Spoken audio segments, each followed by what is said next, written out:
प्रकरण नंबर 9 किरण प्रकाश शास्त्र फिजिक्सनी ब्रांच है जेने आपणे ऑप्टिक्स એટલે કે પ્રકાશ શાસ્ત્ર તરીકે ઓળખીએ. ઓપ્ટિક્સમાં અભ્યાસ મુખ્યત્વે બે ભાગમાં કરવામાં આવે છે. નંબર 1 રે ઓપ્ટિક્સ એટલે કે કિરણ પ્રકાશ શાસ્ત્ર, that means ray optics. અને સેકન્ડ થિંગ તરંગ પ્રકાશ શાસ્ત્ર એટલે કે વેવ ઓપ્ટિક્સ. હવે તરંગ પ્રકાશ શાસ્ત્રમાં મુખ્યત્વે આટલી ઘટનાનો અભ્યાસ થાય: વ્યતિકરણ,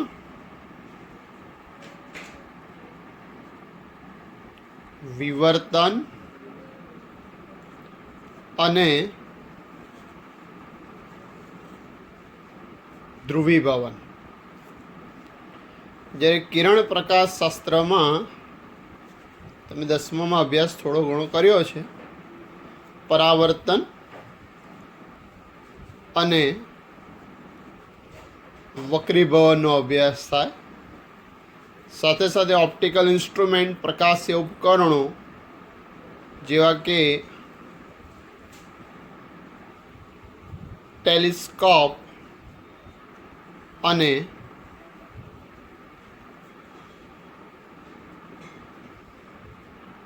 માઇક્રોસ્કોપનો અભ્યાસ થાય. ચેપ્ટર નંબર 9 કિરણ પ્રકાશ શાસ્ત્ર પર આધારિત છે અને ચેપ્ટર નંબર 10 એ તરંગ પ્રકાશ શાસ્ત્રનું છે. જ્યારે આપણે કિરણ પ્રકાશ શાસ્ત્રની ચર્ચા કરીએ છીએ ત્યારે સૌથી પહેલાં આપણે અભ્યાસ કરીશું પ્રકાશના પરાવર્તનની. આજુબાજુનું વિશ્વ આપણે ખૂબ જ સરસ રીતે જોઈ શકીએ છીએ. તો કોઈ પણ વિશ્વ જોઈ શકાય, કોઈ પણ વસ્તુ જોઈ શકાય એ માટેની મૂળભૂત શરત જ એ છે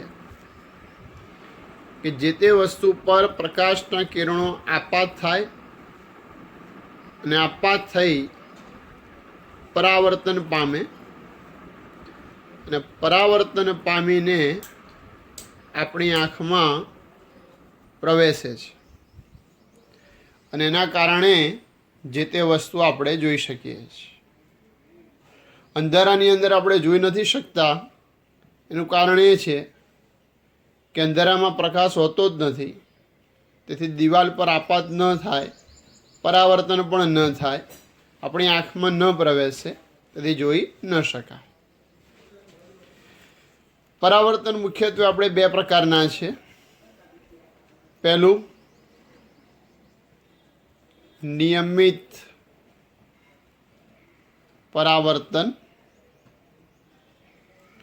નિયમિત પરાવર્તન એટલે કે સમતલ અરીસા વડે થતું પરાવર્તન. મને કે આ એકદમ શાઇની સરફેસ છે, લીસી સપાટી.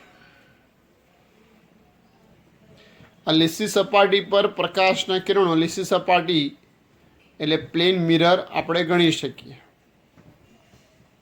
જે આપણે સામાન્ય અરીસો વાપરીએ છીએ તેની વાત કરી શકાય કે આ પ્લેન મિરર છે. તેની સપાટી સમતલ છે, સપાટી લીસી છે, પરાવર્તક છે.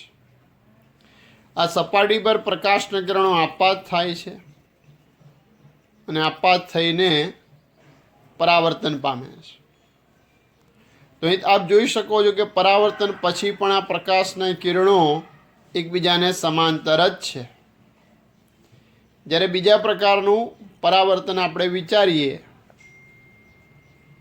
તો તેને આપણે અનિયમિત પરાવર્તન તરીકે ઓળખી શકીએ. અરીસાની સામે તમે ઊભા રહો છો તો આપણને આપણો આખો ફેસ દેખાય છે. તો દિવાલ સામે ઊભા રહીએ છીએ તો દેખાતો નથી. એટલે દિવાલની સપાટી પરથી પણ પ્રકાશનું પરાવર્તન તો થાય જ છે, પરંતુ આ સપાટી મહદ અંશે થોડીક રફ છે, દિવાલ જેવી થોડીક ખરબચડી છે અને ચમકતી પણ નથી. તેથી સપાટી પર પ્રકાશના કિરણો પરાવર્તન પામીને ગમે તે દિશામાં જતા હોય છે. They are not parallel to each other. તેના કારણે અહીંયાથી આપણને સ્પષ્ટ રીતે પ્રતિબિંબ જોઈ શકાય નહીં.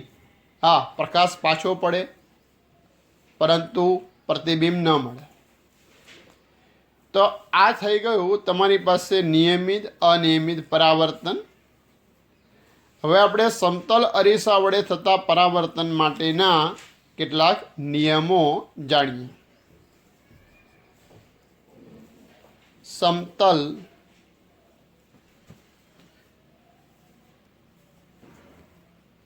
અરીસા વડે થતા પરાવર્તન માટેના નિયમ. તો તમારી પાસે આ એક સમતલ અરીસો છે. હવે તો લેઝર લાઇટ બહુ ઇઝીલી મળે છે, સ્ટેશનરીની ત્યાંથી પણ તમને મળી જાય. તો અહીંથી લેઝર લાઇટનું એક બીમ PQ આપાત થાય છે. તમે ઘરે પણ અરીસા વડે કરી શકો. અને અરીસા ઉપર આપાત થઈ એ લેઝર બીમ પાછું પડે છે QR. તો આ PQ પ્રકાશનું કિરણ જે અરીસાની સપાટી પર આપાત થયું એને ગણીશું આપણે આપાત કિરણ. અને આ જે પ્રકાશનું કિરણ પાછું ફર્યું એને ગણીશું આપણે પરાવર્તિત કિરણ. હવે આ સપાટી છે, ક્યુ બિંદુ છે, તો ક્યુ બિંદુ પાસે આપણે એક લંબ દોર્યો.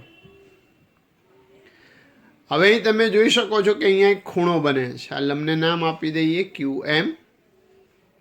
તો અહીંયા એક ખૂણો બને છે. આ ખૂણો કોની વચ્ચેનો છે? તો આપાત કિરણ અને લંબ વચ્ચેનો. તો આપાત કિરણ અને લંબ વચ્ચેના ખૂણાને આપાત કોણ કહેવાય. ફરી એકવાર, આપાત કિરણ અને સપાટીએ આપાત બિંદુએ સપાટીને દોરેલા લંબ વચ્ચેના ખૂણાને આપાત કોણ કહે છે. પરાવર્તિત કિરણ અને લંબ વચ્ચેના ખૂણાને પરાવર્તન કોણ કહે છે. હવે આપણી પાસે કેટલાક નિયમો છે પ્રકાશને પરાવર્તનના, એ આપણે જાણીએ. પહેલો મહત્વનો નિયમ એ છે કે આપાત કોણ અને પરાવર્તન કોણના માપ સમાન હોય છે.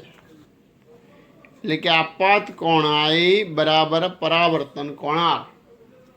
ઘણીવાર આપાત કોણ માટે θ1, પરાવર્તન કોણ માટે θ2 સિમ્બોલ પણ વપરાય છે. આ નિયમો વક્ર સપાટી હોય કે સમતલ અરીસો હોય, કોઈના પણ માટે આ નિયમો સાચા છે. નંબર 2, આપાત કિરણ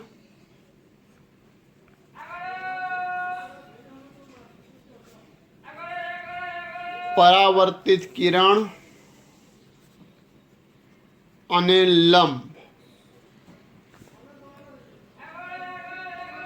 એક જ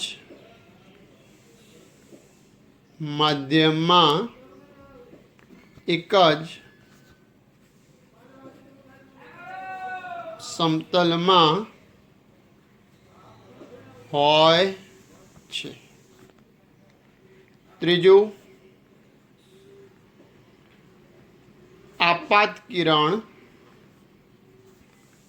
અને પરાવર્તિત કિરણ લંબની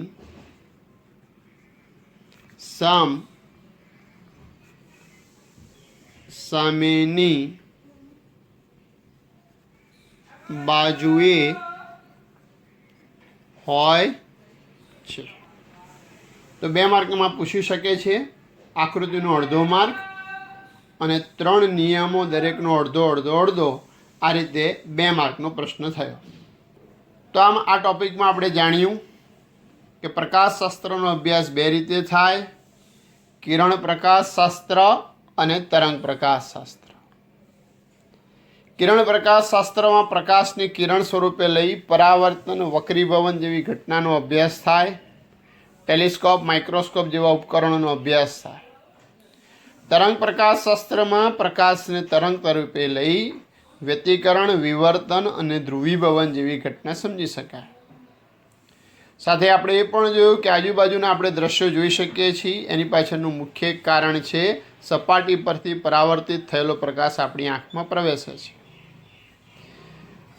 જો પરાવર્તિત થયેલા પ્રકાશના કિરણો એકબીજાને સમાંતર હોય તેને નિયમિત પરાવર્તન કહે છે. દાખલા તરીકે સમતલ અરીસા વડે થતું પરાવર્તન.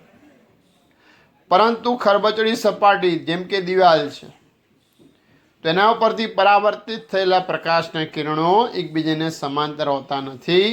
તેના કારણે દિવાલ સામે ઊભા રહેતા પણ આપણને આપણો ચહેરો જોઈ શકાતો નથી.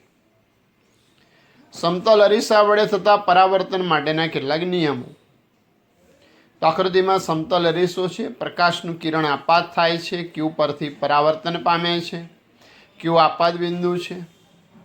સપાટી પર QM એ લંબ છે. તો કેટલીક ઓળખાણ: PQ આપાત કિરણ, QR પરાવર્તિત કિરણ, I આપાત કોણ અને R પરાવર્તિત કોણ છે. પહેલો નિયમ કે આપાત કોણ અને પરાવર્તન કોણના માપ સમાન હોય છે. બીજો નિયમ, આપાત કિરણ, પરાવર્તિત કિરણ અને લંબ એક જ સમતલમાં હોય છે. ત્રીજો નિયમ, આપાત કિરણ અને પરાવર્તિત કિરણ લંબની સામસામેની બાજુએ હોય છે.